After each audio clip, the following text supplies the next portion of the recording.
नहमदुहु व नुसल्ली अला रसूलिल करीम अम्मा बa'द अऊज़ु बिल्लाहि मिनश शैतानिर रजीम बिस्मिल्लाहिर रहमानिर रहीम. As most of you know, I am Rehana Ilahi, the Chief Nursing Officer of Shaukat Khanum Memorial Cancer Hospital and Research Center. On behalf of our organizing committee, I welcome you all to this prestigious and educational event of Shaukat Khanum Memorial Cancer Hospital. This is 24th Shaukat Khanum Cancer Symposium.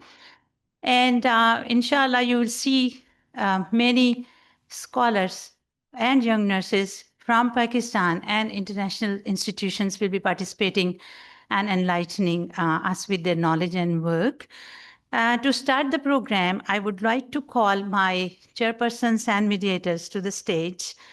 We have with us Dr. Raisa Gul, Dean, Faculty of Nursing, Shifa Tamir Millat University, Islamabad. Dr. Raisa, please come to the stage. Our second mediator and co-chair of the program is Mr. Nasir Khan, the Director of Nursing, Shaukat Khanum Memorial Cancer Hospitals. Nasir, please come to the stage. And our third mediator and the moderator and the co-chair of the program is Ms. Farida Khan, Associate Director Nursing, Shaukat Khanum Memorial Cancer Hospital. So dear colleagues, without wasting more time, we will start our program with the recitation of Holy Quran. And for that, I would invite Mr. Yusuf, one of our nurse in turn, to come to the stage and recite verses of Quran for us. Mr. Yusuf.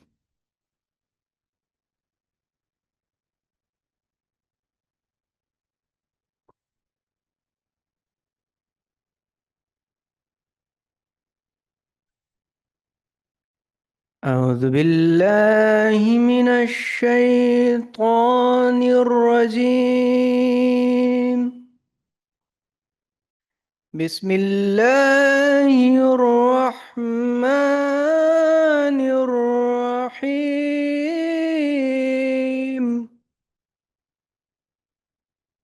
اقرأ باسم ربك الذي خلق خلق الإنسان من علق اقرأ وربك الأكرم الذي علم بالقلم علم الإنسان ما لم يعلم. In the name of Allah, the most gracious, the most merciful. Read, in the name of your Lord who has created all that exists. He has created man from a clot, a piece of thick coagulated blood. Read, and your Lord is the most generous, who has taught the writing by the pen. He has taught man that which he knew not. صدق الله العظيم.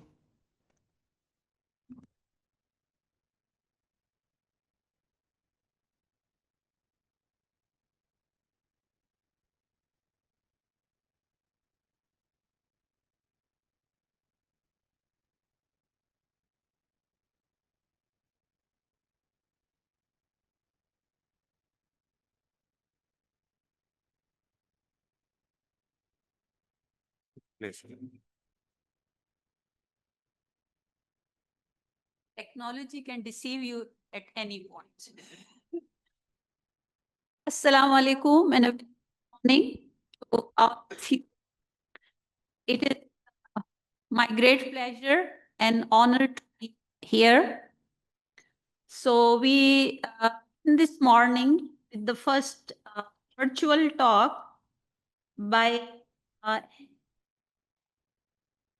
who is in Professor University School of Nursing, Nashville, USA.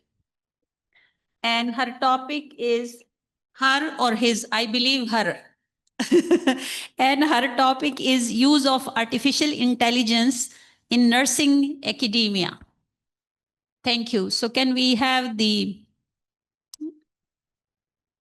video? Yeah. So they must be setting or something. Okay. Thank you.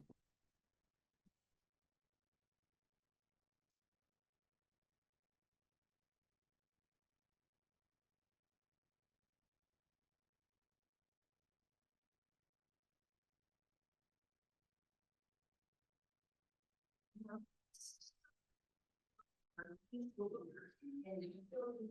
the United States. Thank you so much for inviting me to be with you today. I'm very excited to speak with you regarding the topic of use of artificial intelligence in nursing and academia.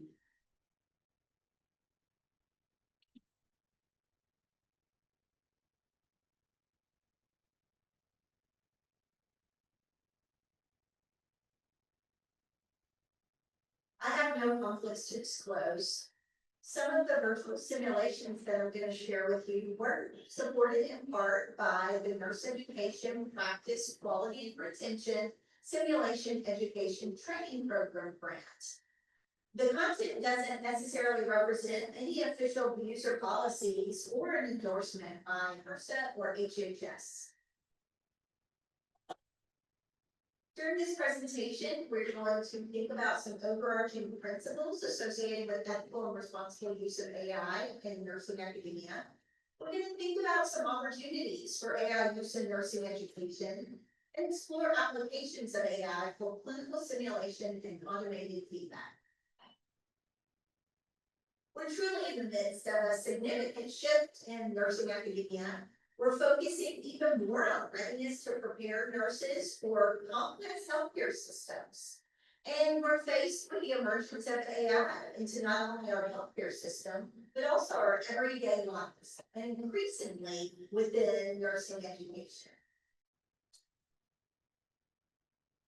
As we consider the integration of AI in nursing academia, I'd love for us to think through this acronym, Nurses Lead. Yes, let's start with N, which stands for Now in Nurses. Now is the time for us to explore generative AI. And then as nurses, we are ready to lead the way for ethical and responsible use. U is for unique, and generative AI truly is unique, which is what is making so many innovative and creative use cases possible. R is for responsible use. We want to be thoughtful and intentional regarding our use, which AI-based tools that we're using, what information is being uploaded into these tools, collaborating with our technology experts, considering our AI governance and institutional policies and laws that govern the use of AI. We want to think about developing our AI competencies, both as nurse educators and helping our students to develop AI competencies as well. And S is for safety. We know there are limitations and risks, and we want to identify them and develop a plan to mitigate those risks. For example, we can consider the risks of potential for bias and privacy issues and errors and inaccuracies. E is for ethics. We want to be guided by those ethical principles that are such a core aspect of the nursing profession. And then S is for solutions. As we identify the limitations and challenges with AI, let's be part of the solution and figure out how we can leverage and harness the benefits of AI and mitigate the risks. L is for leadership. We can lead the way in establishing best practices and being part of AI governance and the implementation for ethical and responsible use of AI-based technologies. E is for emphasize. We should emphasize the importance of human oversight and confirming all AI output. A is for augment. So instead of thinking about AI as artificial intelligence, what if we think about it as augmenting our intelligence? Within this context, AI can augment or amplify our ability to be more creative and more innovative and really scale excellent ideas much more quickly. D is for drive. We can drive forward innovation and transformation in nursing academia, while also ensuring that this is done so in a way that advances the responsible and ethical use of AI-based technologies. Now we're going to think about some overarching principles for the use of AI-based tools. Many organizations, including Vanderbilt University School of Nursing, recognize that generative AI is a valuable tool, but it must be used appropriately, ethically, and responsibly. We must develop competencies as nurse educators, and our learners must develop AI competencies as well. Users of AI-based tools must comply with confidentiality and privacy policies, and keep in mind that anyone who uses an AI-based tool is responsible for that AI-generated content. It's important to analyze all AI output and consider the tool that's being used, because we ultimately are the ones that are responsible for the accuracy, impact, and compliance with relevant laws and policies. We should keep in mind several important privacy considerations with the use of generative AI or any AI-based tool. Here's an example of a data classification framework. We have 4 levels, levels 1, 2, 3, and 4, with level 1 being public, level 2, information for institutional use only, level 3 is more restricted, and then level 4 is the most critical. I do encourage you to look within your institution at your data classification framework, and then speak with your technology experts within your institution about how this applies to the use of AI-based tools and information that you may input into various tools. It's very important to review any privacy policies associated with an AI-based tool. You want to think about whether that tool is unsecure, whether it's public. Check privacy policies specific to whatever the tool you're considering, because certain data might not be appropriate for certain tools. Of course, it's essential to consider laws regarding personal health information and student information. Now we'll think about some use cases for AI in nursing academia. I want to share some use cases for generative AI that was published in an article by authors Malik and Malik. They have some great ideas for different ways we might use AI as a mentor, tutor, coach, teammate, simulator, tool. Obviously, we know AI is a tool, but it's a tool that might provide feedback, might provide extra practice, and may help learners and educators accomplish tasks. Of course, Malik and Malik remind us with this chart that even though there are benefits, there's also potential risks. So making sure to confirm and verify any AI output because of the potential for error. We're going to talk about the term confabulation and hallucination in just a minute, but also encouraging our students not to outsource their thinking, but to use AI in a way that might augment their intelligence and actually help them to think more deeply regarding whatever they're trying to do, whatever problem they're trying to solve. So AI can be wrong. There's the potential for errors and inaccuracies with AI. A couple of terms to know about are confabulation and hallucination. Confabulation is when AI misrepresents or distorts real information. For example, AI might cite a legitimate source, but misrepresent its findings or apply them incorrectly. Hallucination is when an AI system totally generates information that's entirely fabricated. It doesn't even exist in its training data or in reality. For example, it might completely invent a medical condition or cite a study that was never published. One of the ways to minimize hallucinations is through a RAG, or retrieval augmented generation. And this aims to minimize hallucinations by providing the large language model with a reliable and relevant knowledge base that's outside of its static training data. This process helps to ground the model's responses in verifiable facts, making the outputs more accurate and trustworthy. Another potential use of generative AI is for personalized learning to enhance precision education and facilitate productivity for both nurse educators and students.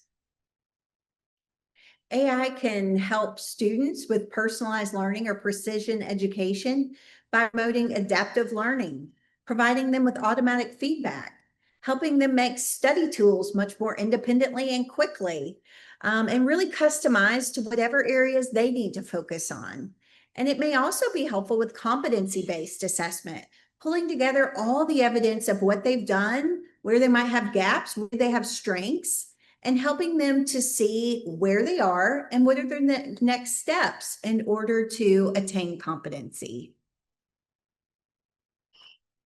So AI can also be helpful for nurse educators and enhance our productivity. This may be accomplished through course creation or course adaptation. Course creation is something that we can already use generative AI for. We have a custom AI software at Vanderbilt that we use for purposes of creating assessments and developing case-based learning. And I have found that generative AI can provide a helpful starting point for quiz questions or exam questions.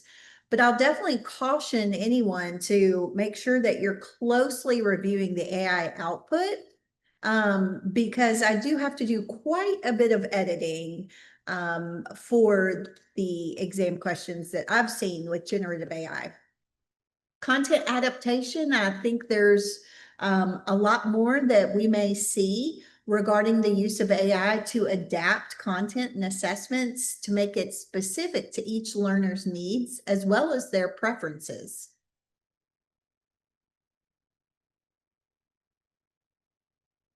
Nurse educators are continuing to seek innovative learning strategies that provide evidence of learners' progress towards clinical competence. And over the past few years, I have had much experience with integrating AI-driven virtual simulations in a few of my courses and have been very pleased to see the positive impact overall on students' learning and their engagement and their development of clinical reasoning and some other key competencies. There are several potential benefits of generative AI in simulation, including interactive conversations. I found that generative AI was particularly helpful in virtual simulations to allow students to have pretty realistic back and forth conversations with their virtual patients that were avatars. It also helped to promote their critical thinking and clinical reasoning. You know, when you use AI, generative AI, everything's an option. What do you want to say to the patient? They're just sitting there waiting on you. So what are you going to say? Why are you saying it? What differential diagnosis are you hoping to rule in or rule out? How are you going to provide that patient education? And then immediate feedback. We have also used generative AI to provide immediate feedback for students regarding oral presentations in alignment with a rubric that we developed.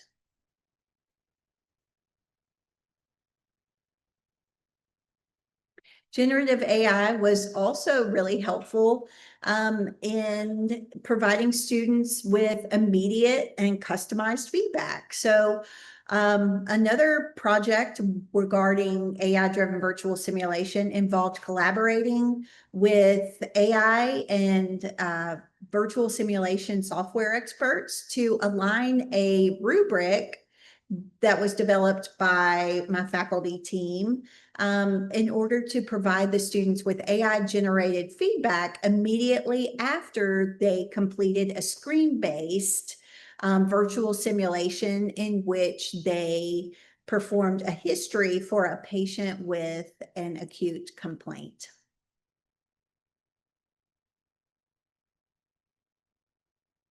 So a valuable learning activity that we do with our students is to practice oral case presentations. And they often practice their oral case presentations with a peer or faculty, but we designed a virtual simulation to allow them practice delivering the oral case presentation with an AI tutor and receiving automatic feedback regarding their performance that was structured specifically on a rubric that our faculty team developed. This feedback was quite detailed, and the students really liked getting both quantitative and qualitative feedback.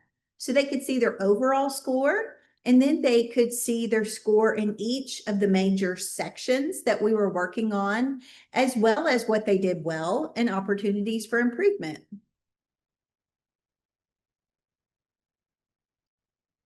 Overall, the students really appreciated the opportunity to have this structured and immediate feedback.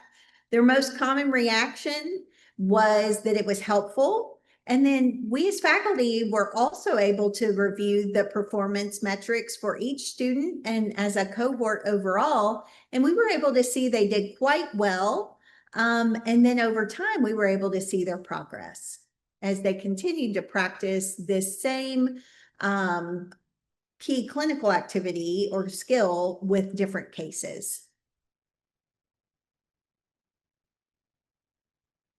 There are many valuable benefits of these AI-driven virtual simulations, including accessibility. Students can access these simulations 24 hours a day, 7 days a week, just by logging onto a website from their laptop computer. And then after they receive this immediate feedback, they are able to review their score and see what they did well and where they have opportunities to develop. The standardization of the simulation experience is nice. And then the consistency that the students had with the immediate feedback that was AI generated was nice because it was customized and based on a faculty developed rubric.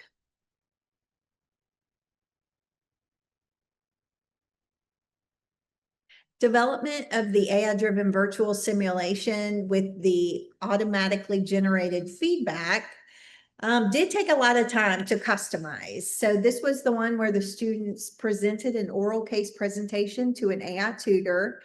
And so I took the rubric that I had helped develop with my team that we used to evaluate our students when they presented an oral case presentation to us. Well, we needed to adapt that rubric so that it could be used by the AI model. So the original rubric was closely adapted in order for the AI model to understand how to mark the conversation transcripts effectively and consistently across multiple interactions. Any adaptations to the rubric were made based on testing in order to determine what supports the model in producing the best outputs for student feedback. Well, it's an exciting time to think about the integration of generative AI in nursing academia. We're going to think about the opportunities, but keeping in mind the limitations and challenges so that we move forward towards responsible and ethical use of AI-based tools. We can think about ways that AI is used more as augmented intelligence and less as artificial intelligence. We'll develop AI competencies as nurse educators and encourage our students to do the same so that we are actually thinking more instead of thinking less by using AI. And so that there is not an over-reliance and erosion of skill. Because ultimately we know how critical it is that our learners develop these skills to ensure that they're prepared to deliver the highest quality care to those they will serve. AI is definitely changing quickly. Who knows what we'll be talking about in a year or maybe even a few months. But we can collaborate to optimize uses of AI and leverage its benefit while also keeping in mind the risks and the challenges. Together, I think that we can help advance the ethical and responsible use of AI in nursing academia. Thank you so much for your time and attention. It was an honor to be with you today. I hope you have a great rest of your day.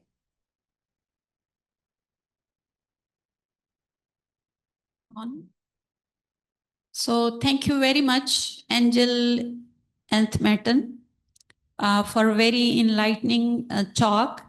I really appreciated the very creative way of interpreting the term or the word nurse lead, which is very pertinent in the context of AI. We learned about the several advantages as well as the cautious use of AI. And I was very pleased to know that for a big number of students, this is a solution that we all worry about. So, you know, good. It's really, I was pleased to know that.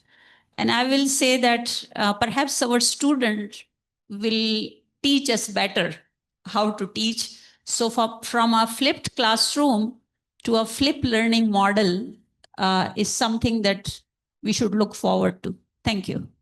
So our next speaker is Siobhan Shiobon. Okay, Shiobon Connor. She's a senior lecturer at King's College London, UK. Her topic is also on the use of artificial intelligence in nursing practice. Thank you.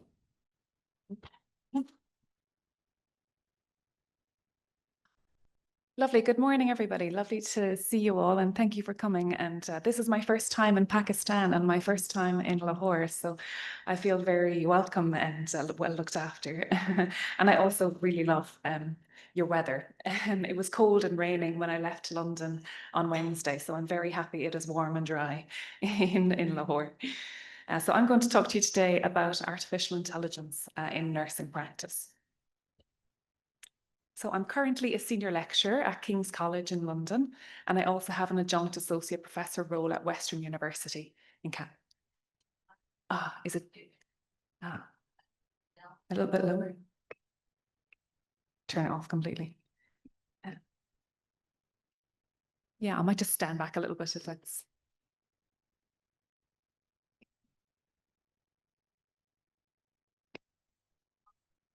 Is there a way to turn it down?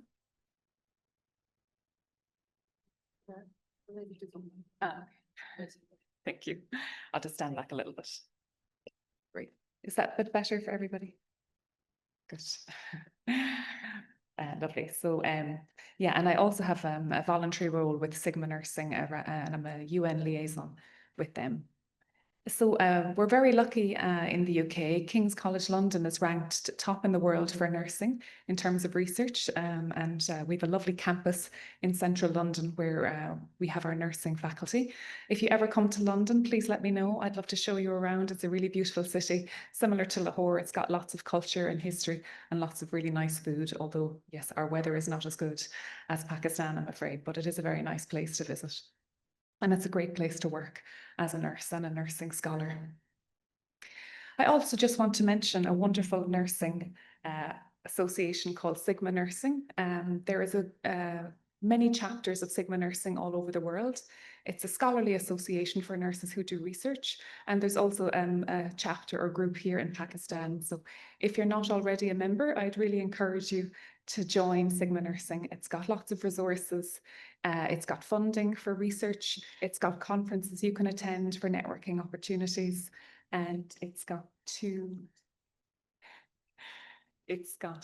runs two of the top nursing journals, the Journal of Nursing Scholarship and World Views of Evidence-Based Nursing. And it's got lots of funding and opportunities for nursing scholars. So please do think about joining Sigma. I've been a member of Sigma for over 10 years, and I've benefited hugely in my career by being part of this wonderful nursing organisation. So this is what I'm going to talk to you about today. I'll start by talking a little bit about the history of artificial intelligence and where it's come from. And I'll also talk about some of the techniques that are used in AI. And Angel kind of mentioned a few or hinted at a few earlier in her presentation. Then I'll mainly talk about AI in oncology nursing, since most of you, I think, work in that field. And then I'll finish up by talking about how cancer nurses can use AI in their daily practice and some of the things that are happening in the UK in that space. So just very briefly, a little bit of background. Artificial intelligence comprises a whole suite of advanced computational techniques that are applied to digital data. And AI is very broad. It's trying to understand all different aspects of human intelligence. So it can look at things like abstract reasoning, knowledge representation, learning, autonomous decision-making, communicating in natural languages, and also sensing and interacting with the world around us if you're interested in maybe robotics or maybe chatbots or gaming if the world is virtual. And there's lots of definitions of AI. And there's no real agreement about what it means because it's quite complex. But I quite like this description from an EU report that kind of summarized and synthesized many definitions of AI because it's not too technical and it's easier to understand.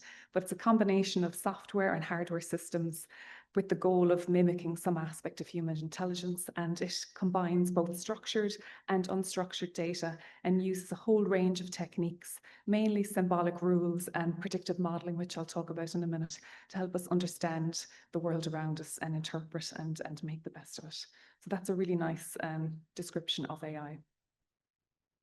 And artificial intelligence actually began many years ago, back in the 1950s, after the end of the Second World War, when there were breakthroughs in encryption and computing by Alan Turing and others, and that inspired other people to really explore AI. There was lots of experimentation and dead ends in the 60s, 70s, and 80s, and it wasn't until the early 1990s when advanced computational techniques like machine learning and natural language processing started to emerge. And since then, AI has really been expanding rapidly. And now that we're in 2025, we have lots and lots of AI tools and AI models, and some people might say we've too many, which I kind of agree with, and we will have many, many more as the years go on. And interestingly, when I started searching about AI in nursing, I found some research from the early 1990s. So this is the earliest study that I could find from a nurse who was talking about using neural networks, which is an AI technique to help nursing diagnosis. And it was published in 1993, and the nurse was based at Boston College in the USA. So even way back then, some nurses were really on the ball in terms of informatics, and the rest of us are just catching up 30 years later. So just very briefly, as I mentioned, there's lots of different techniques that are used in artificial intelligence. You might come across things like fuzzy logic, expert systems, Bayesian networks, etc. But the two most popular and widely used techniques are called machine learning. And these are all the algorithms that are used to learn from data to build predictive models. And I'll talk about some of those in a minute. And there's three different types of machine learning. There's supervised learning, unsupervised learning, and reinforcement learning. And there's lots and lots of different algorithms that fall into these three categories. And they all work in different ways to do different things to the data that you have. And then the other big category of AI is natural language processing, or NLP. And again, this consists of a whole suite of different computational linguistic techniques to help us understand text and voice data. So NLP is really useful in nursing because we capture lots of data that's unstructured, our nursing notes about our patients and about what's happening in our hospitals. All of that data is unstructured, and NLP is very good to help us analyze and understand that. And the other aspect to do with AI, which is important to remember, is that AI kind of overlaps with neighbouring fields. because it shares some techniques in common with data science, with text mining, and good old-fashioned statistics.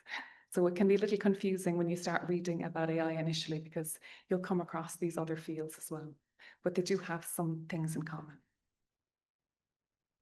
So now that we know a little bit about AI, I want to mainly focus on what's happening with AI in oncology nursing specifically.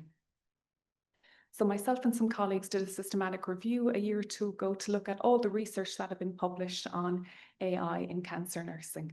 I'm not a cancer nurse myself. I specialize in informatics, but Amy and Janelle, Louise, Luyen and Fatima are all cancer nurses. So yeah, they contributed their expertise to this review. And I'll talk about the results that we found now with you. So hopefully they're of interest to your own practice.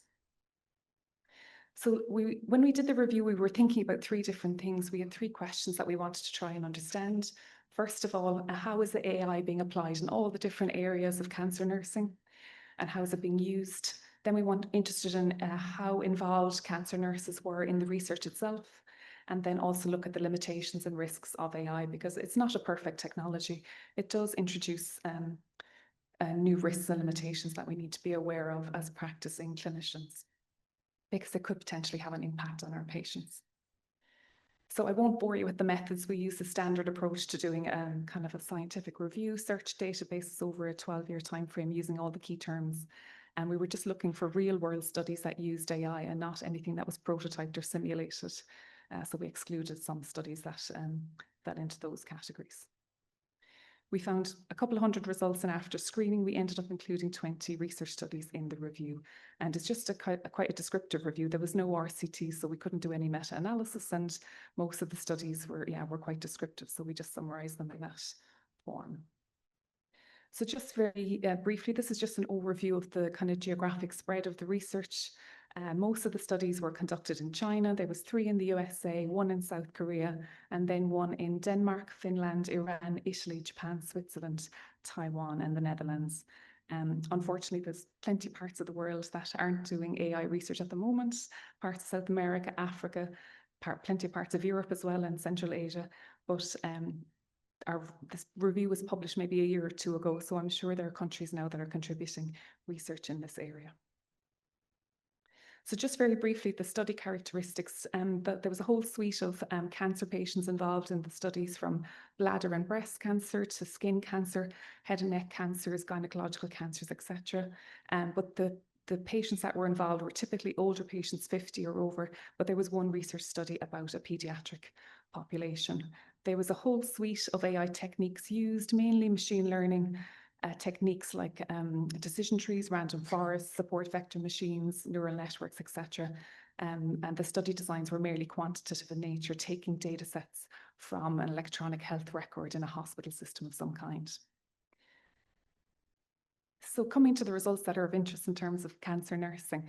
So most of the research obviously was focused on direct patient care, about 17 of the 20 studies. And again, they were mainly building predictive models to try and identify risk of developing certain symptoms or risk of developing certain diseases in the cancer domain. 1 or 2 studies did focus on nursing administration and management, and I'll give you 1 or 2 examples of those. And we didn't find any research about using AI in the cancer nursing education or in the policy arena.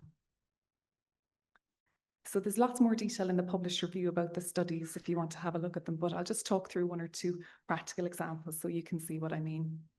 So this is a really nice study that was done in South Korea, where they built a predictive model using a data set from a hospital, and they were interested in the length of stay after post-operative surgery for ovarian cancer. And so they used a couple of different machine learning techniques to develop the AI model based on their hospital data set, and improve the accuracy of predicting how long patients are going to need post-op care. And then they were hoping to use that model to figure out, what patients are more at risk of staying longer, and how many nurses do we need to have in a cancer ward to make sure we can deliver good quality care to those patients. And the model was relatively accurate. And then I think they were hoping to use this further within the cancer hospital. This is another nice example from a study from Taiwan, where they used data sets from a health insurance database to develop a predictive model for nurse staffing in terms of cancer care over a 10-year period. Again, they had a much larger database. It was several thousand records. They used a number of machine learning techniques to develop a predictive model, and then rolled out the model with nurse managers to see if they could predict nurse staffing in different areas of cancer care. So that's another great use of AI and machine learning techniques. So then we were also interested in how involved cancer nurses were in the research itself. About half of the studies were actually led by cancer nurses, which was great. And the other research studies were led by colleagues in computer science, medicine, engineering, pharmacy, and health services research. So it's great to see that cancer nurses are doing this type of work, and there's more and more cancer nurses doing AI research all the time, which is great. And I'd be really curious if there's anybody here today or any nurses that you know of in Pakistan who are doing AI research in cancer. So this is one example of a group of nurses from China, and this piece of research was led by nurses where they were developing a predictive model for thromboembolism to see if they could predict the risk of patients developing this condition while they were in hospital. And again, they used a hospital-based data set of various factors and used some machine learning techniques to build a predictive model to identify patients at risk of developing VTE. That's a really nice study that was led by nurses in oncology. So coming to the limitations and risks of AI, I know Angel mentioned a few in her presentation, but just to go into them in a little bit more detail in terms of cancer nursing, the quality of the data thing is the most important aspect of building a good AI model and having a good tool, because if your underlying data set is poor quality in any way, then it's going to affect the results of the outputs that the tool produces. So this might be things like using self-reported measures because they may not be reliable, using particular clinical measures that may not be used in other hospitals or other regions and parts of the world, which means that your model is not transferable outside of your individual hospital. A lot of data sets might have retrospective data that might not reflect current trends. For example, when COVID came along, a lot of the initial modelling around COVID was kind of off by 20–30% because it was based on data sets from infectious diseases that were not quite the same as COVID. So it's really important, especially for infectious diseases, that the data set is up to date as much as possible. And, you know, cancer is moving on all the time. There's different cancers developing at different rates. So having good quality, up-to-date information in our hospital systems is really important for building good quality AI tools that nurses can use. Angel also mentioned about the issue around bias. And again, that comes from poor quality data sets that don't adequately represent the patients that we look after every day. So for example, in the UK, we've got a lot of problems. We've got quite a diverse city in London. We have lots of data about some patients and we have very little data about patients with different ethnic backgrounds from certain populations. Our homeless population is very much underrepresented in the data that we have, and therefore the AI models and tools that we build don't really tell us anything about certain groups of people. So we need to keep an eye out for AI bias appearing in the results of any of the models that we develop and the outputs, you know, what they're telling us we should and shouldn't be doing. Lack of transparency is another issue. So this is to do with black box AI, where some of the techniques like neural networks, we don't fully understand how they work. So that might cause trust issues if nurses and doctors are being asked to rely on these new tools to make decisions, and yeah, we don't really fully know how they work and come to the answers that they give us. And then Angel also mentioned some privacy issues around the privacy of our data and if our data sets are being handed over to commercial AI companies for their use, and made sure that that data is used appropriately and that the correct regulation is in place to protect patients and patient data when they're being used to build AI models. So unfortunately, our review obviously was quite small. We only had 20 research studies, and so we weren't able to report on all the issues to do with AI, but there's some really good reports from the WHO and the United Nations and other organizations that go into a lot more detail about the limitations and risks of AI. So things like autonomy. So there's obviously a concern that AI might replace nurses or nurses' decision-making, or that AI applications like robotics might take over our jobs completely and replace us as humans. I personally don't think that's going to happen, but there is some concern among people that, yeah, nurses will be replaced with robots, which, yeah, I think is really silly. There's also the safety issue that I mentioned, if the models aren't 100% accurate, and who is responsible for the decisions that are made off the back of those models. transparency and explainability. As I mentioned, some of the AI techniques are not clear in how they work, and that can lead to concern about the decisions that are made and if we should really rely on them 100% in terms of our decision making, and who is accountable if something goes wrong. It always goes back to the professional that makes the decision. So it's really important, if you are using an AI tool, that you use your clinical judgment as well, because your AI is never going to have all the data on your patient. It's only going to have the data that comes from your hospital record. And there's lots of data that we cannot put into our systems for various reasons. And that's where you come in as a nurse, is to use your understanding of the patient and your clinical judgment and your AI tool to make the best decision for the person that's in front of you. There's also kind of equity and fairness issues, mainly to do with algorithmic bias, and also the sustainability of AI, because AI is very expensive. It's not feasible for every country in the world to introduce AI-based systems because they cost a lot of money, and they also require huge amounts of energy and water to keep those computer systems running 24/7 and keep all the technical equipment cool and operational. So it is a very, very expensive option. And the WHO is pushing for more equitable use and distribution of AI to make sure that low middle income countries can still benefit from AI, even though it's hugely expensive to introduce it. So these are all things to consider as a practicing nurse.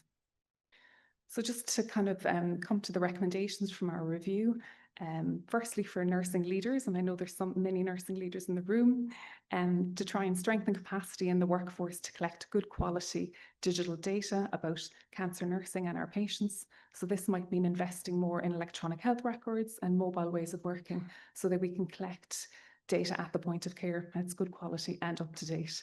And that'll help us build good quality AI models and AI tools and make sure that they're available, that data set are available for research as well.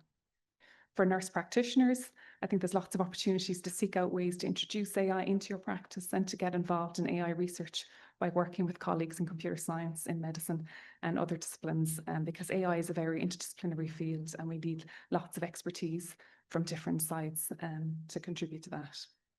Nurses can also become involved in AI governance to make sure that AI models and tools are developed and applied appropriately, and that vulnerable patient populations aren't disadvantaged by the use of AI. For those of us who work in education, we need to create curricula on AI and teach our nursing students and our nurse practitioners how AI actually works and all the practical applications. And I've started to do that at my university, and I'll show you one or two examples in a minute of that. And for those of us who do research, obviously to conduct rigorous interdisciplinary research to understand if AI is really going to help us or not, as well as to understand its limitations and risks and how to actually introduce it into a complex setting like a hospital where it's going to affect how nurses work and do their job every day. So that's hopefully a nice overview of AI in oncology nursing. And I just want to talk about some developments that have been happening in the UK in the last year or two, and they've been happening worldwide as well, because AI is moving on all the time. And obviously we've had lots of generative AI tools since ChatGPT arrived at the end of 2022, early 2023. And there's been tons and tons of research about how to use large language models and ChatGPT and all the other tools in cancer nursing. So they can be used in lots of ways for patient education, for educating staff. Some of the research is also used them to support decision making when you've got multidisciplinary teams and trying to make complex decisions about complex cases. So there's lots of interesting ways that people are exploring ChatGPT and other Gen AI tools in cancer research and cancer nursing. I know from nurses working in the UK that they're not using these tools in hospitals just yet, so it's still very research oriented to try and understand how we can use them best. And they don't always give you an accurate answer, so that's always important to bear in mind. But yeah, people are exploring their use in all sorts of different ways. And the other big change that's happening in the UK just this year is the use of AI scribing technologies, or some people refer to this as ambient AI. So this is a device that sits in the background and records the audio conversations that are happening between nurses and patients, or doctors and their patients. And then the AI technology turns that audio data into an electronic written record of the conversation. So the idea is that it speeds up the documentation and care planning and takes that workload off busy nurses and doctors who've got lots and lots of documentation to do. So these AI scribes are being rolled out in some of the hospitals in London at the moment, just to test them, pilot testing them in different wards to see how good they work, how good quality the documentation that they produce and if they're worthwhile being rolled out on a large scale. And I think these, so far, they look like they're good quality, and I think they can speed up the work that we do and make it better quality. So I think you'll see these coming into cancer nursing very, very soon. Because they're already being rolled out in hospitals in London, and it looks early indications are that they're working well, and they're quick and easy for people to use, and they produce good quality records, which is great. So lastly, I just want to talk about a bit on the education side, because I think it's great that practicing nurses know about AI, but if we're to make sure that all nurses know about AI in the future, we need to educate our nurses properly. Am I out of time? So I'm just teaching my students at King's, and that's my course that I run. So thank you very much for listening, and happy to take any questions now or later. Thank you. Thank you, Shwebon, for highlighting the very interesting information that AI began his work 75 years ago, and today we have no choice but to accept it in our education and practice. It was also, the key message is that it is useful for nurses in planning and predicting the needs of patient care, and much more to go. Thank you very much. Thank you. So our next topic is for this day is patient and family empowerment strategies to fill the gap in cancer care services. And this talk will be given by Professor Dr. Raisa Gul, who is the Dean of Faculty of Nursing and Midwifery, Shifat Amiri Millat University, Islamabad, Pakistan.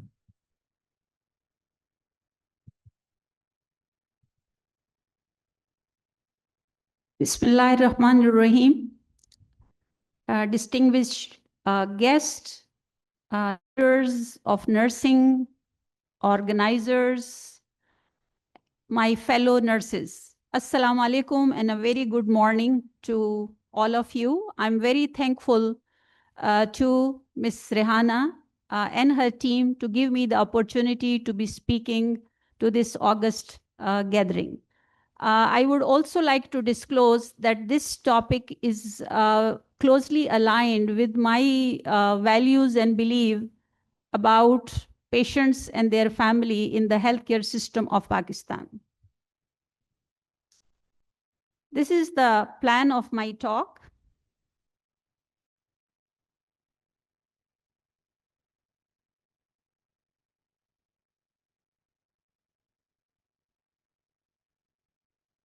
Pakistan is faced with escalating cancer crisis, 185,000 new cases and 125,000 deaths annually. There is the high mortality rates could be attributed to the late stage diagnosis, limited oncology infrastructure, and workforce shortages. We have about 40 cancer care treatment centers in the entire country. And most of that, though our population, 60% population lives in rural areas, all the centers are in cities. I'm not sure if something recently happened, but this is the case to my knowledge. And so this is not enough to meet the needs of the patients. Fewer than 250 specialized oncologists are available for the entire nation. And we have an additional need of 2 million nurses. And despite of this need, we are very keen, I will say nurses themselves, but also the government is very keen to export nurses for remittance purpose. We can send them abroad. Given this situation, our focus is mainly on curative care compared to prevention and palliative care.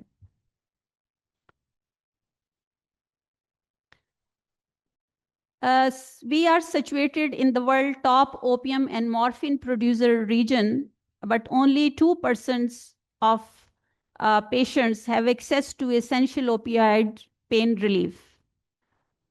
This is due to restrictive regulation and many misperceptions, including addiction. There is also lack of palliative care policy at national level. I'm just realizing that I did not look at how the animation is working. It is going upside down. So you have to bear with it. I'm just realizing it. We have over 870,000 individuals in the need of palliative care, but it is only less than 1% who receives it. There are also cultural and societal factors. Cultural norms often dictate that discussion about deaths are avoided. And I was just thinking when Shivbon was presenting that, this could be one area to, have this kind of conversation without intimidating the patients, and they could have those conversations. So family autonomy takes precedence over patient autonomy. Pakistan healthcare budget is used to be less than 2%. Even for this year, it is less than 1%. So nearly 70% of the healthcare expenditure are out of pocket, predominantly in the private sector, which many people cannot afford. Specific to nursing workforce, there is acute shortage, as I said already, at least 2 million. The numbers keep changing, but that is the latest from the Ministry of Health and the Pakistan Economic Council report. There are strong push and pull factors which leads to high turnover. And the recruiters specifically, I will say, rob hospitals who are JCI accredited. With regards to the competence of nurses, wide variations are observed in the nursing education, particularly the shortage of appropriately qualified faculty and clinical learning opportunities. On-the-job training and continuing education is rare, except the few good hospitals. It's an issue. The employer and public both have higher expectation, but without due facilitation and rewards. Regulatory oversight is another issue with regards to the continuing education or nurse to patient ratio.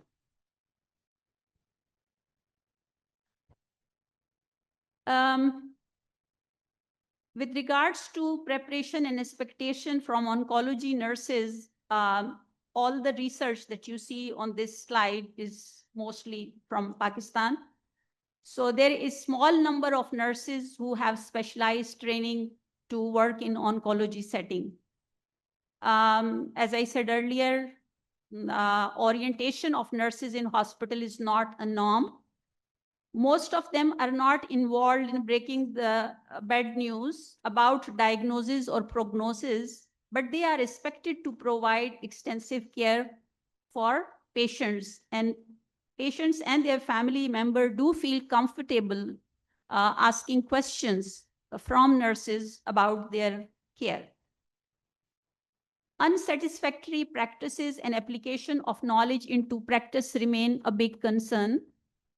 The lack of skills such as effective communication, breaking the bad news, and managing complex system leading to unmet needs of patients. Patients and their family member usually ask questions and seek clarification from nurses. Working in oncology is emotionally demanding work, which has implication for nurses and their clients. With regards to patient awareness and perspective, cancer is understood as life-threatening and deadly condition. The treatment is long, complex, and expensive. Access to cancer is limited, as we said already. Overall, patient quality of life is reported to be poor. Emotional and physical well-beings are particularly compromised. Patients experience severe stress and anxiety. awareness level is very low and could be dangerous with consequences. And here I would like to give you two examples. One from the study of Jetha et al., which was about the external prosthesis after mastectomy. One of the patients reported that she had developed severe infection because she could not afford the proper prosthesis. So she used pouches filled with bajra and, sort of lentil. I've forgotten something. It's called millet grain or some pearl millet, something like that, bajra. And in that,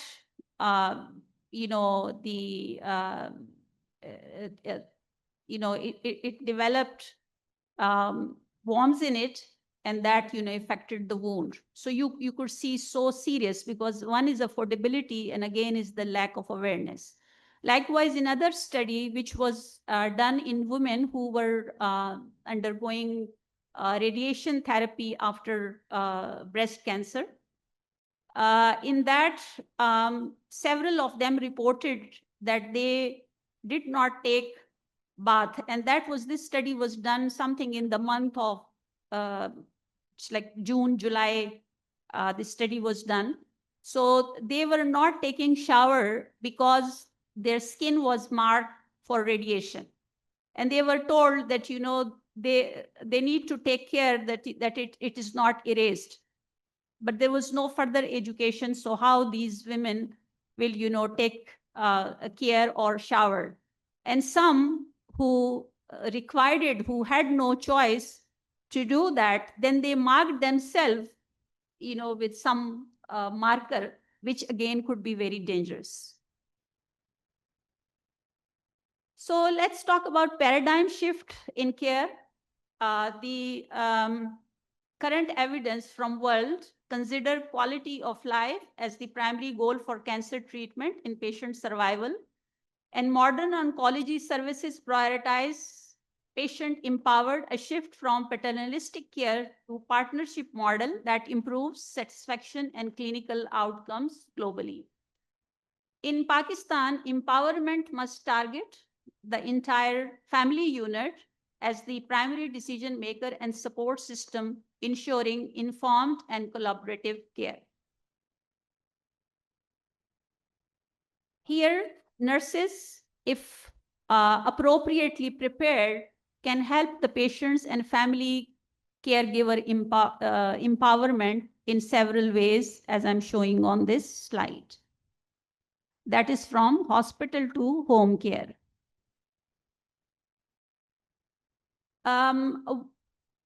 Though we talked about the number and competence, but I'm talking about that they have to be properly educated. Nurses are in a very good position to empower the patient and family, because they are in direct and continuous interaction with both patients and their family caregivers. They have the ability to observe and identify patient needs. They're responsible to coordinate care and collaborate with stakeholders, including physicians or surgeon, allied health personnel, support services, and above all, family members. This slide shows some evidence that how nurse-led interventions are conducted in Pakistan. Though predominantly at this stage, nursing research in Pakistan is at, I'll say, descriptive level or correlational level. And I'm also acknowledging here that this is not all the studies, but this is the studies in, my students were involved. So I'm taking pride in that and sharing it here. So the first study, it was a 6 weeks intervention. This included individualized education and support before, during, and after chemotherapy in patients with breast cancer. which shows the significant improvement in the patient overall quality of life, including physical and emotional well-being. It was also a very good source of creating awareness for the entire family. Individualized education with support in CA breast patients undergoing radiation therapy. This was another study, and that shows significant reduction in the patient anxiety and depression. A very recent study, the students, inshallah, going to defend in next week. She created an educational video game for children who is receiving a treatment for cancer. And again, this study shows that it has enhanced their knowledge and skill about symptom management and improved their self-care and coping abilities. The most interesting part is that this video game was developed with the input of children and their parents, right? So very contextually designed. And then, it was implemented and the outcomes are really positive. And this is at this stage, this video game can be used in other centers. So again, something that it requires a lot of effort initially, but once it is done, it can be used in multi-centers. However, strategies for empowered will also need systematic approach to patient and family education. I mean, right now we are doing it, but it's at random. So we need systematic approach. Given the high mobile penetration in the country, there is a chance to scale, these efforts. Welcome, Professor Erica, you can come to the front. Utilize mobile health application for self-management at home and provide interactive support and remote monitoring. The use of digital instruction through mHealth and telehealth in local languages could be very useful. Intervention to enhance the skill of family caregiver for their patients' care and their own care as well, because they also experience stress. So these are necessary, and nurses should take lead to provide standards and guidelines for best practices to support family caregivers.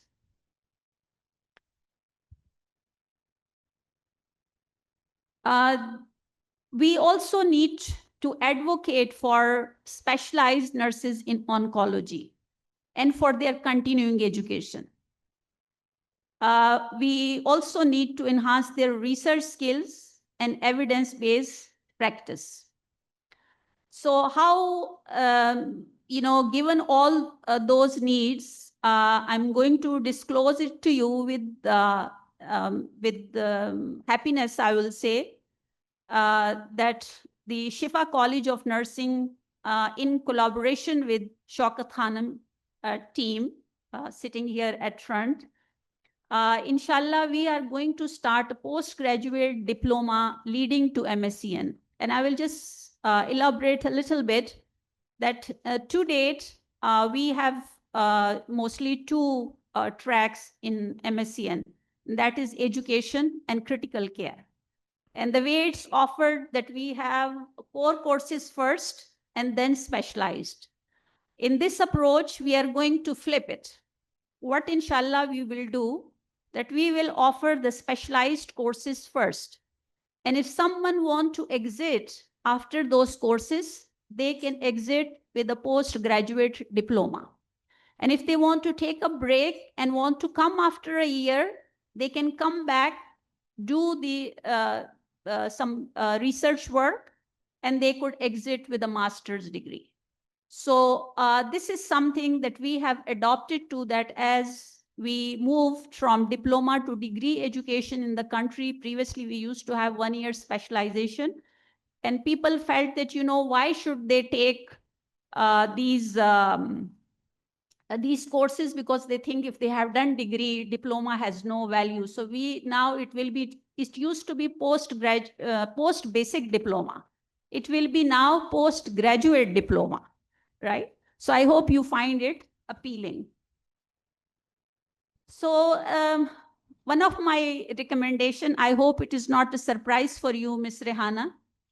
I feel, given the lead of Shaukat Khanum in cancer care, and also the value that Shaukat Khanum has shown for nurses, as well as your excellent infrastructure for research, I would like that you create a center named Education, Research, and Advocacy Unit for Patients and Family Empowerment. And through this initiative, you can collaborate with other cancer care centers, whether in public or private sector. In that, we can create contextual knowledge for effective patient and family caregiver education. We can decide for appropriate themes for research and also build the repository for nursing research. Even preparing this presentation, I thought, even we don't have much, but still there is a good number of work already done. We have to systemize it. And we can collate all the available resources for easy accessibility and use it for advocacy of patient and family caregiver empowerment. In conclusion, given the escalating burden of cancer and limited availability of healthcare resources in Pakistan, it is imperative for nurses to enhance their knowledge and skill and to empower patients and family. This approach is important for better clinical outcomes, enhancement of patients and family satisfaction, as well as the efficient use of available healthcare resources. Thank you very much. Thank you for listening. Thank you very much, Dr. Raisa. Definitely, you have highlighted the burden of cancer disease and challenges, especially related to the nursing workforce. And indeed, nursing have a central role while shaping the patient and family empowerment model throughout the transition of care. Thank you very much again. And also sharing the future of educational track, especially in MSN, which also includes oncology. Thank you. The final speaker of the day is our own Chief Nursing Officer, Ms. Rehana Ilahi, visionary leader, educator, and clinician. Ms. Rehana is going to walk us through her research study titled is Exploring the Nurses' Mental Wellbeing, Perspectives from Clinical Nurses and Nurse Leaders in a Cancer Setting. Thank you.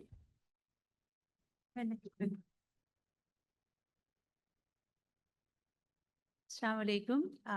Thank you very much again. And Dr. Raisa, your recommendation is very well taken. And inshallah, as I said, Jada Bole Gunda Khole will come to you for mentorship.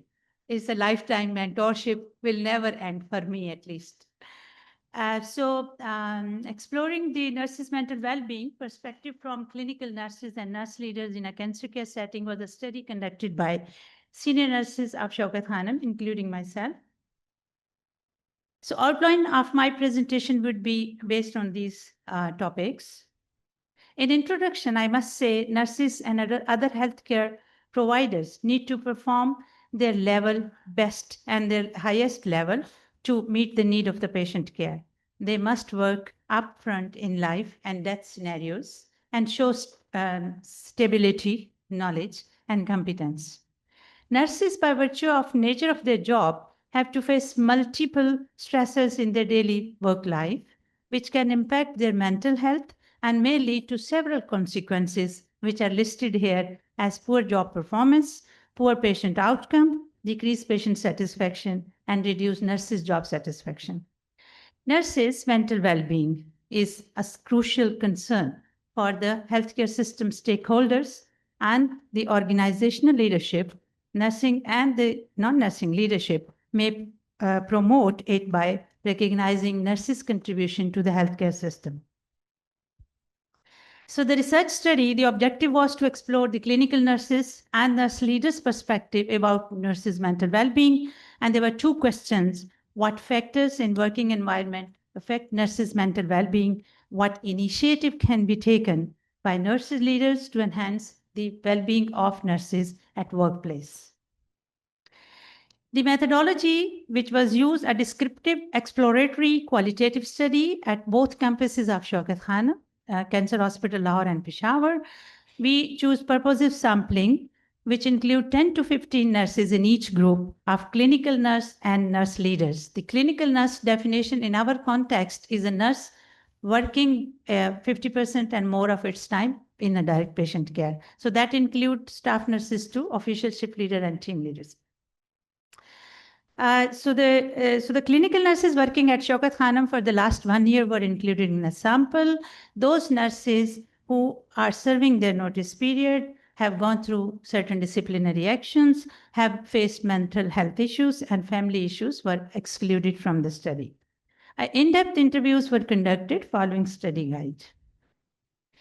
Qualitative data analysis was performed by using Atlas software version 24, and all these steps were followed. In the results, in demographic data of 29 nurses and nurse leaders collectively, the age range was 25 to 50, whereas the majority falls in the range of 40 to 50 years, and majority of them were female. As per qualification, most of the study participants possess BSc, post-RN BSc nursing degree, and in designation, the nurses, clinical nurses were 41%, whereas 59% were clinical nurse leaders. And the experience was 16 years as in mean.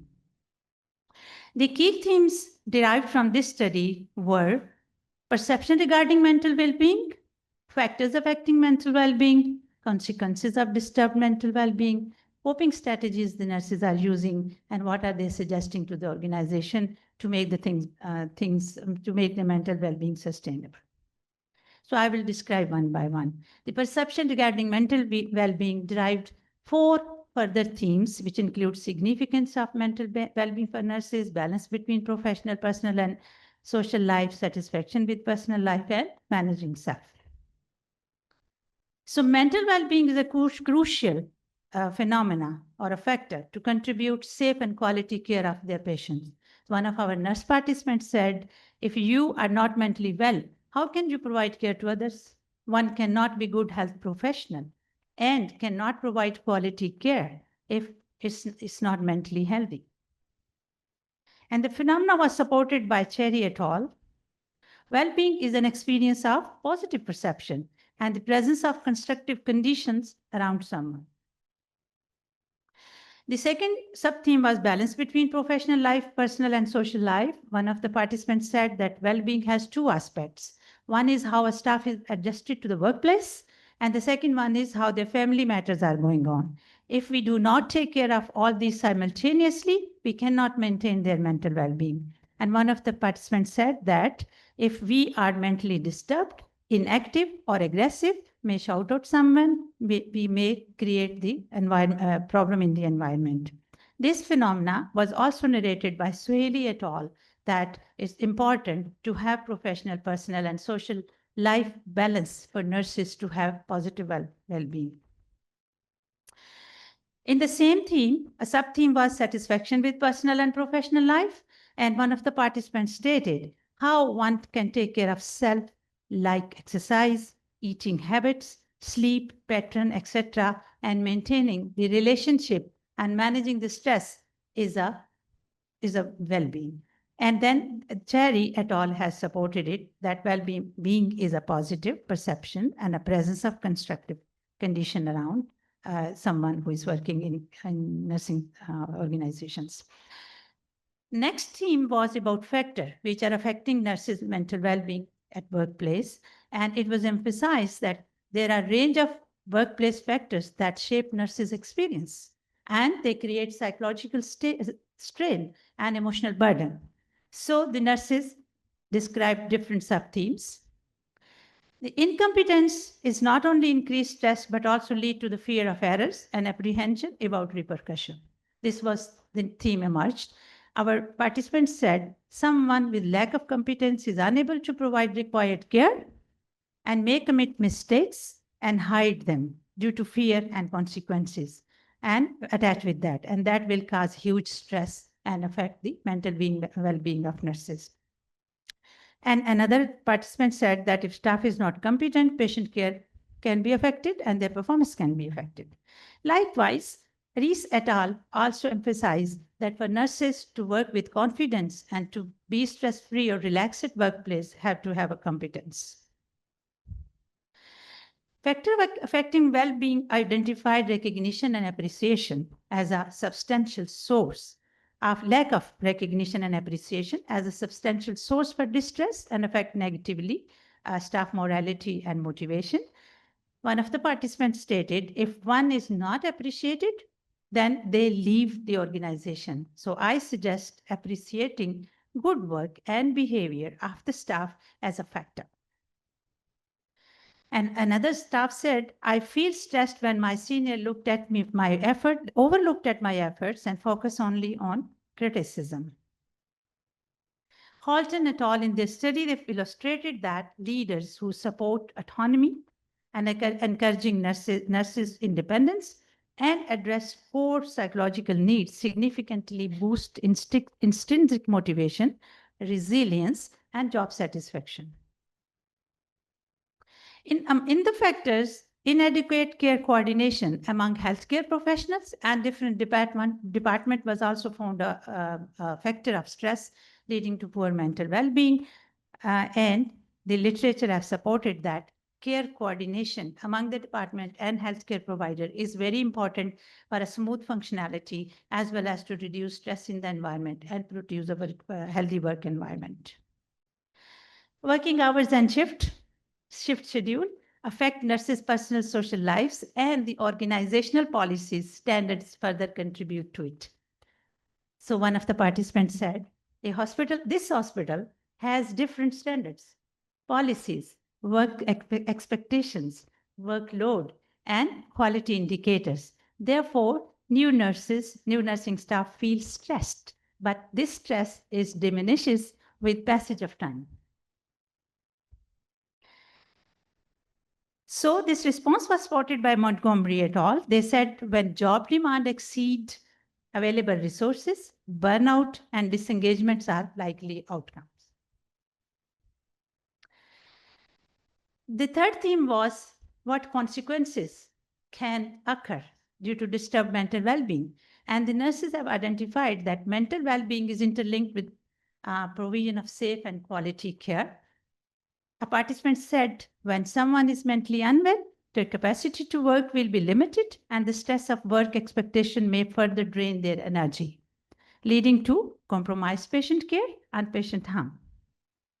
Another participant who might be working in an area of high alert medication administration was worried about making mistakes and causing harm to the patient.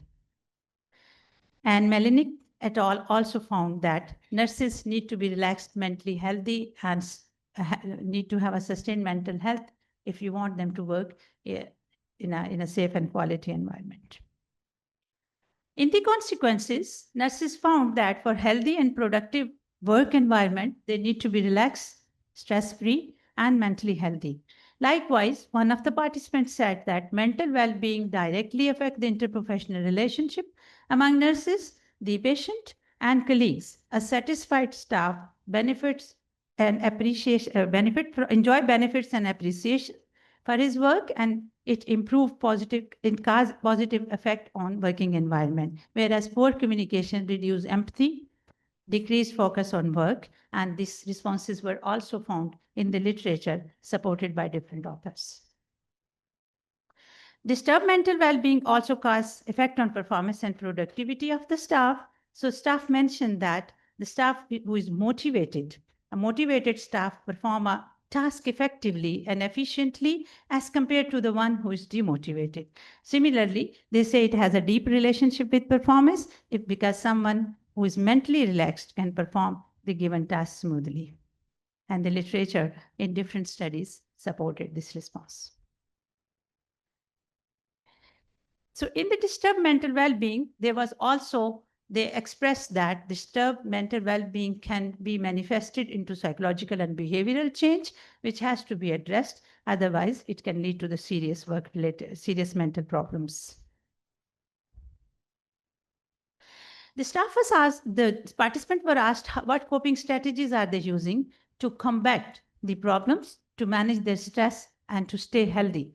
So again, they said maintaining competence in professional practice is one of the coping strategy they prefer to. One of the participants said they should be competent in their nursing skills. This will make them satisfied and help them to avoid stress.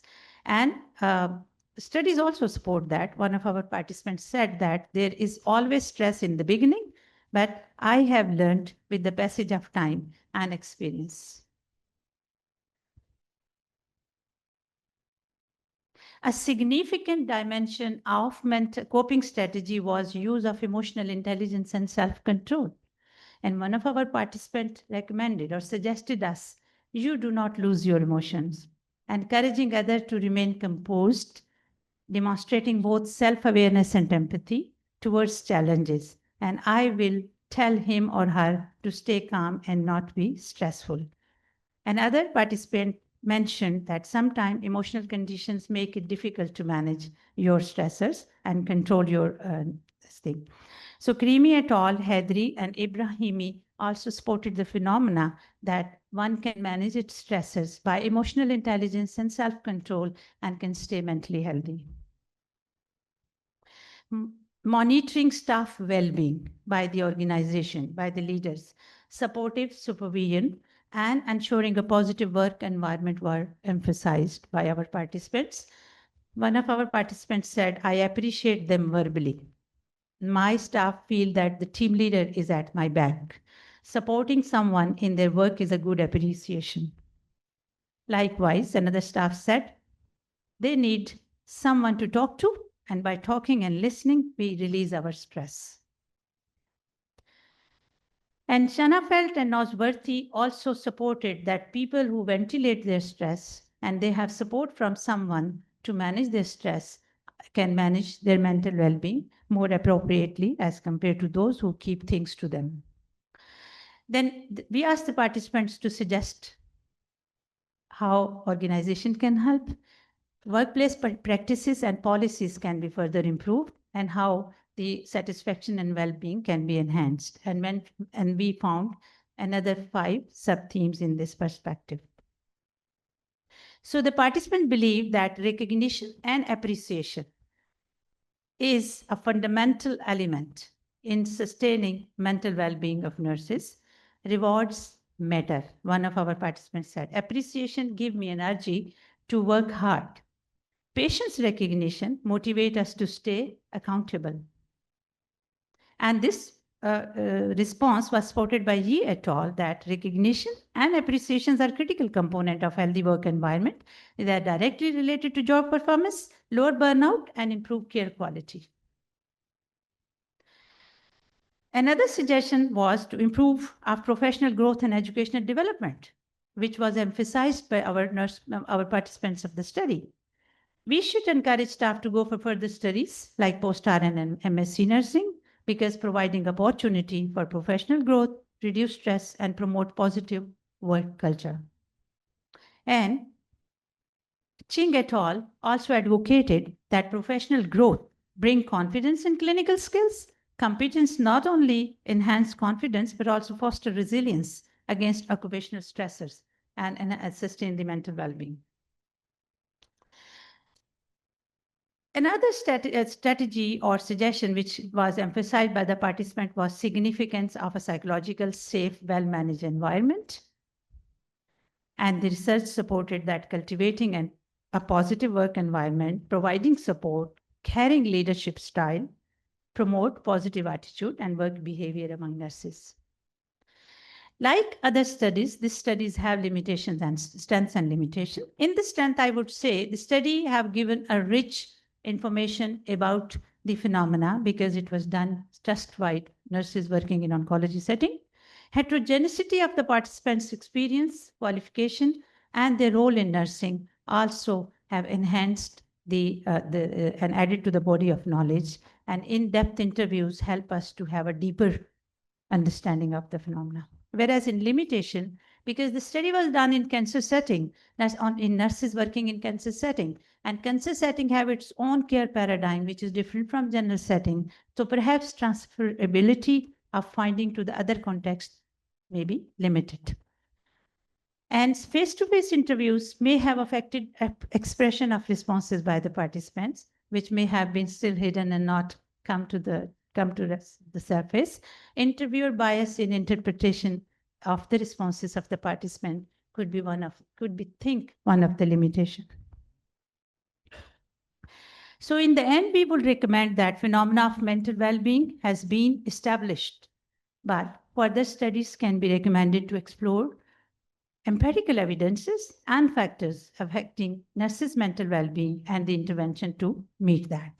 The nurse leaders should review and perform leadership and management approaches by shaping day-to-day work life and settling the culture and tone of workplace and doing role modeling. Nurse executives who have influence on the organizational policies, they may advocate for staff benefits and they address staffing and scheduling to manage the issues on workplace. Existing support system of the organization, which was acknowledged by the participant, can further be strengthened by regular psychological briefing, emotional resilience training, and peer support group. Open door communication policy of the hospital can utilization of open door communication policy of the hospital can foster the supportive environment. And we can introduce different model for those and opportunities for those who are interested to have a professional growth, go to the universities and study further. Flexible roster can be provided to young nurses who are young mothers who are working with us as nurses and those staff who are studying in different universities while working. So in nutshell, nurses' health and well-being are affected by external environment, organizational structure, policies, and condition of day-to-day work. Poor mental well-being in nurses lead to negative effect like increased medical errors, reduced quality of patient care, higher turnover, and burnout. These issues can strain nurses. They can affect their personal lives, they can cause their social withdrawal, and they can cause difficulty in self-management. Improving mental well-being of nurses is multi-level and multifaceted approach that addresses their holistic health and creates safe, supportive environment for nurses to work smoothly. Addressing stress and mental health issues through reforms aim at changing workplace policies, culture to support the well-being of nurses, and ensuring their capacity to perform at their level best. So thank you very much for listening me with the patient. We have used these references to support our study. The study was approved by Scientific Review Committee of the institution and Institutional Review Board, and all the data was kept in the confidentiality. Thank you very much.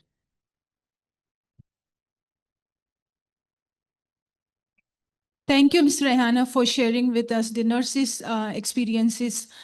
Indeed, your study findings and the published literature both supports providing a conducive working environment. Appreciation, recognition, and support and mentorship are crucial in improving the nurses' mental well-being and ultimately improving the patient care and safety. May I now request all the speakers to please come forward for the question answers. I believe Dr. Angel is online for the question answers. Hafiz, can you check?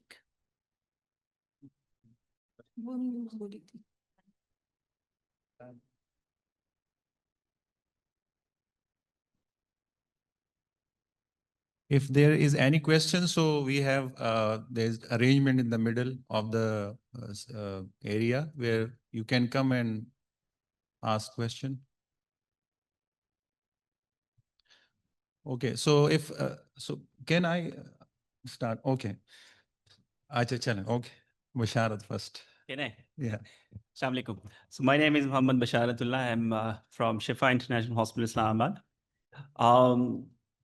Congratulations to all the speakers. But I particularly want to talk about AI, which is today's buzzword, and whether we are at a novice level or senior nursing leader, we are all at the same level, and there's a huge knowledge gap. So the question is that what we can do immediately on a short-term basis and what can be done on a long-term basis to fill this knowledge gap so nurses can use AI ethically and responsibly, not only use, but also be a part of training of the large language models and in creation of the AI tools. May I answer this Sure. very succinctly? The short term is that's why we had today 2 speakers to talk about this topic and educate us, share their experience. Yes, that was excellent. Yes. In the long term, Hmm. we are demonstrating readiness to listen to them and to collaborate with them. So I think that will help. Thank you. Thank you. Yeah, sure. Yeah, please. Thank you for your question. I ran out of time to talk about nursing education at the very end, and tomorrow I will speak more about the resources that are available to educate nurses about AI. So the session tomorrow morning, I will speak more about the AI Nurses Network. But in my university, I am teaching our undergraduate students the basics of AI, a little bit about machine learning, a little bit about NLP, how to use ChatGPT and some of the large language models. And I know Angel is doing something similar in her university. So slowly, if we all share our resources, our teaching resources with each other and help our nursing faculty teach our students and our practicing nurses, I think we can all really benefit in the long term. So thank you. Thank you. Thank you so much.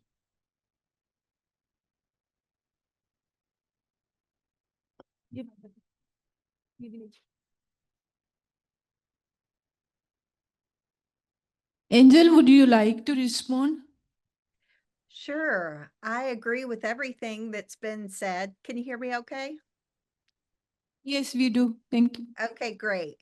Yeah, I agree with everything. And I also just really think the eagerness to be involved is fabulous. And there's going to be opportunities. This is still really new, the integration of AI. And so I just think to learn the basics, like we were just talking about, but then be ready to jump in and participate when there are opportunities to learn more about AI-based tools, to teach others, and to have a part in the implementation and then like the human oversight of it. Thank you. Yes. Yes, Fozia. Assalamualaikum, Fazia here. So my question or like appreciation towards Dr. Raisa. So I like, I feel very proud and to see all the Pakistani references in your slides. So this is very good change. Thank you, ma'am. And I want to like ask how to improve the nurse's attitude towards the cancer patient and family care. Hello. Hello. We can hear. Thank you very much. Think attitude is, as we are saying, that is the affective domain. And I think it will be very pertinent to tell you that one of my master student, in fact, she's presenting her findings at the University of Lahore. And we looked at it that how affective domain is integrated in our curriculum. Starting from, what is the interpretation and meaning for nurse educator? How they integrate it and how do they assess it? I cannot tell you all the result, Okay. but just 2-3 highlights. Everybody states that it's very significant for nursing. It's like the foundation of nursing. It's humanistic requirement. And I think all of us expect if we want to see ourselves in the patient shoe. Agree. That's what we agree. When it comes to teaching, unlike the cognitive domain, we feel we are incorporating it in our teaching. And for assessment, usually it's all, subjective assessment, and we think it is part of the cognitive or the psychomotor. So I think one thing is that, this study will also help us that what we can do to really give its due importance and how in a systematic manner we could integrate that in our education. Thank you. Thank you, ma'am. Thank you. So we have all the speakers available in the symposium, and you can have your questions while you are there in the lobby. So thank you very much.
I'm sorry everyone, we are running a bit late. So I would request that जो पहले वाले session वाले थे, if they could leave and the new ones can be seated so that we can catch up.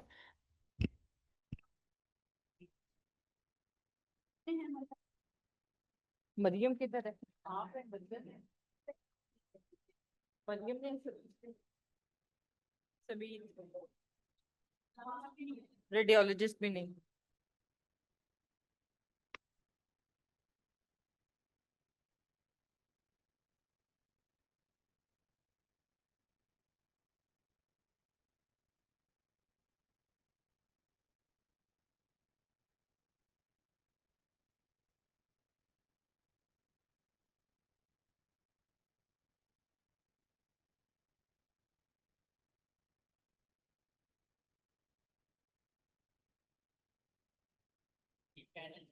So, Assalamu alaikum and good morning, everyone. I welcome you all to the 24th Shaukat Khanum Cancer Symposium, and we are going to conduct thoracic oncology session today.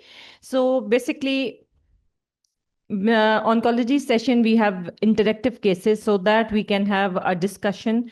As we still know, lung cancer is something which is a challenge in terms of their treatment and the limited treatment options which are available. So I would like to invite my panelists on the so my first panelist is Dr. Kamran Rashid, everybody. So I would like to invite you. He's a consultant medical oncologist and doing lung for a long time. So I would like to have Dr. Kamran Rashid, Dr. Sameed, and Dr. Adnan as a panelist member. We have Dr. Amna Hassan in our panelist session as well. I think in the limited seat, I would like you to have a seat here, and then we have an interactive discussions.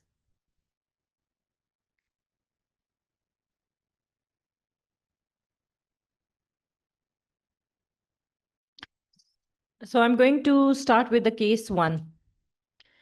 So case one is a 46 years old male smoker with 4.5 pack years history of smoking with no other major comorbidities, presented with cough for last 1 year, chest pain for 2 months and 4 kg weight loss. He had history of hemoptysis for last 2 days. He does not have any significant past medical history. On examination, there was no critical finding, and the performance status at presentation was 1. We have our colleagues and trainees with us. So if any patient who present with this what comes the first differential in the mind that what the patient is suffering from. Anyone from the resident can come to the mic and give their differentials. Subhan, you can come to the mic and give your differentials. Doctor sir, can you please make दरवाजे बंद करवा दें? I think Okay. anybody can just close the doors, please, so that we can have a quiet space here.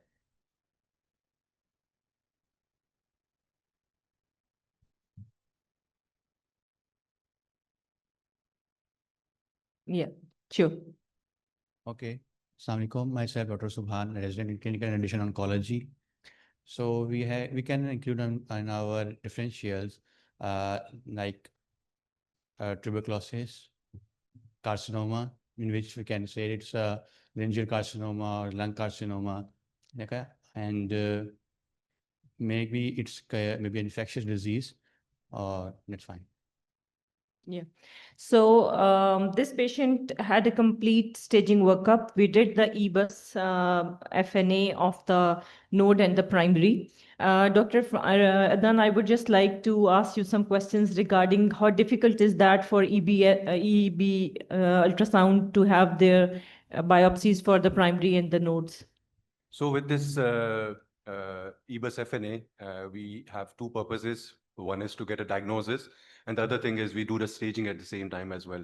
So that is achieving two goals with one procedure. And usually it's a very safe procedure.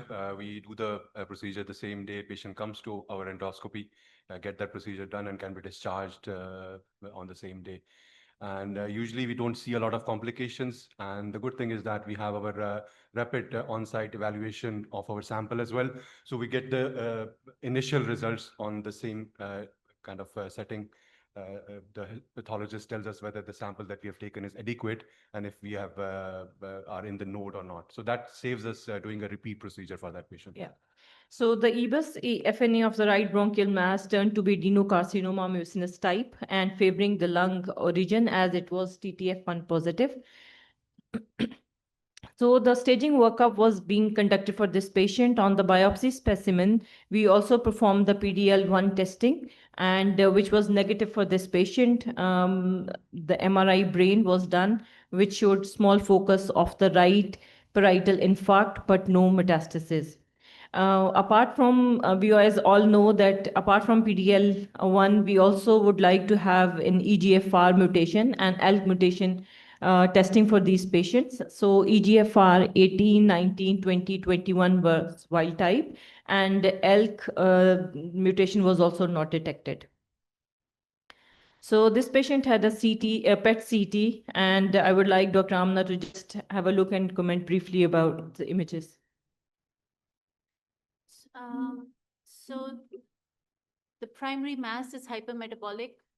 So the orange stuff is what I'll call hypermetabolic. That means that the tumor is metabolically active.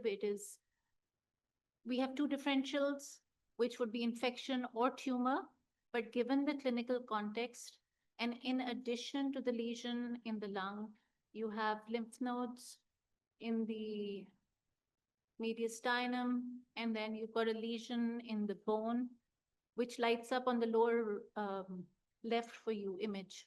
Yeah. So yeah, it is a T3, N3, M1C.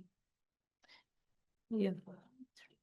Yeah, so the stage for this patient was T3 and 3M1C, as this patient has a primary tumor in the right side along with some contralateral nodes, and there was ever disease in the bone as well. So the stage for this patient is again T3, N3, M1C. Just reiterating the immunohistochemistry marker, as we know that PDL1 was negative in this case, along with the EGFR and ALK, they both are negative. So oligometastatic disease. So I would like to ask the questions for the panelists, Dr. Kamran and Sameed. Any further staging workup?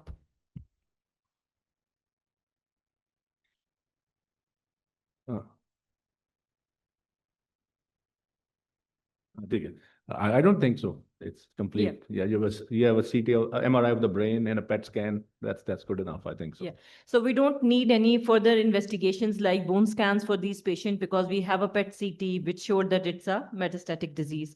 So my next question with Samid is your thoughts about having NGS or further immunohistochemistry markers, despite of the fact that we have 3 done. I think in Pakistan, we have the therapy available for the markers that you have already done. So that's pretty much it. One more is ROS1, which also have the same therapies as the ALK positive therapy. So that can be done, but going for NGS depends on your socioeconomic status or the insurance status of the patient. Yeah. Ideally, you should have, but again, many other factors need to be counted in. Yeah. Just one, add one. See, sometimes you have these rare mutations. Yes. I had a patient who just recently saw adenocarcinoma. We did the full panel NGS, and the patient had RET mutation. Yes. So if you would have checked for ALK, ROS, EGFR, we would have missed the mutation. So if somebody is affording, I again and again tell my residents and my trainees that always get the full panel, whole NGS sequencing. Because sometimes you find some, and these mutations, these patients can have very dramatic results with just oral pills, for a very long time. And these rare mutations, these drugs are very, and these drugs are available in Pakistan. For this patient, serpulcaptan, that's from Bangladeshi origin, we arranged it, and the patient is taking it for a couple of months without any chemotherapy now. Yeah, I completely agree. And I would say there are even the mutations other than 18, 19, 20, and 21 for EGFR, there are rare mutations coming in. And sometimes what happens is that you don't have any therapy available for the target you identify, but you never know in 3 years' time, like in prostate cancer patient, you can have this in 3 years' time, a target may be available. Yeah. A therapy may be available for the target that you have identified. We have a question as well. So if sample insufficiency is there, so what to be done next? So repeat sample or blood NGS can be done. So what you can do is you collect the blood, give it to the foundation, and they can look how much cell-free DNA is floating in the blood. If they have enough cell-free DNA, they can run the sample. It's pretty much concordant. There's a difference of, I believe, 5 to 10% between the sample and the blood. So in lung, doing repeat biopsy, see, in the West, they're doing repeat. Once the disease progresses, they do a new NGS, thinking that the patient might have acquired new mutations. So obviously hitting the lung again and again, the chances of pneumothorax, it's a difficult procedure. So if the blood has cell-free DNA in it, I believe you can do a lot of NGSs in the future on the blood. Yeah, we will come to that, Dr. Kamran, as well. So what about the timings for getting these results? Because we all know these patients are poor performance status, locally advanced disease. Being an oncologist, we want to relieve their symptoms as well. But in an era where we have a lot of mutations, so what's the normal reporting time or waiting time for these results?